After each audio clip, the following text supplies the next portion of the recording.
everybody, it's Ariana, and today I wanted to introduce you all to a new series that I'm calling Salad Sundays. And with Salad Sundays, we are focusing on veggie-filled, nutritious, and nourishing meals that you can take throughout your week. Episode 1 is focused on this shaved Brussels sprout and farro salad, which has healthy grains and super yummy things like golden raisins and fuji apples. This was actually inspired by Waldorf and Caesar, so if the two had a baby, I would think it would be this salad. So let me know if you have any questions or comments in the comment section below. But other than that, let's get started. All measurements of the ingredients will be in the description box below. Alright, so let's get our Brussels sprouts going. Give them a rinse, and here I'm cutting all the little fibrous snubs at the bottom, as well as removing any tough or browning leaves from the outer layer. Next, I'm cutting them in half to create a flat surface, then I'm running my knife through to make very thin slices. You can also use a mandolin here if that's your style, but here I'm using my trusty chef's knife. On a parchment-lined baking sheet, cover these babies with olive oil, garlic powder, black pepper, and salt. Give it a toss and pop them in the oven for 400 degrees Fahrenheit for about 15 minutes.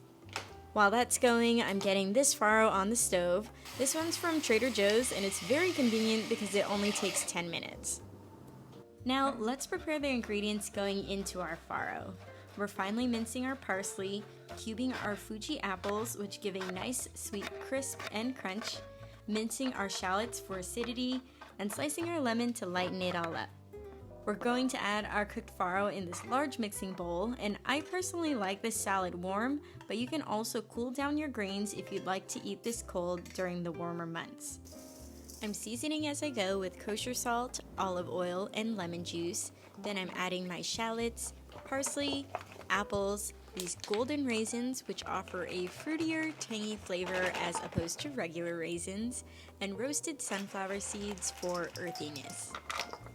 Give that all a mix and taste as you go too. Now the tahini Caesar dressing comes together very easily. To a deli container, I'm adding a clove of garlic, a quarter cup of tahini, 3 tablespoons of olive oil, a quarter cup each of lemon juice and finely grated Parmesan, a spoonful of yogurt, a quarter cup of cold water, and a pinch of cayenne pepper. I'm using my immersion blender to mix this up and adjusting the taste using salt and honey. For assembly, grab a shallow pasta bowl and pile up the farro salad as high as you can go, layer the Brussels sprouts on top, finely grate Parmesan on top, and finish off with drizzles of this luscious tahini Caesar along with freshly cracked black pepper. And there we have it. If you enjoyed this, please give it a thumbs up and follow me for more salads coming next Sunday.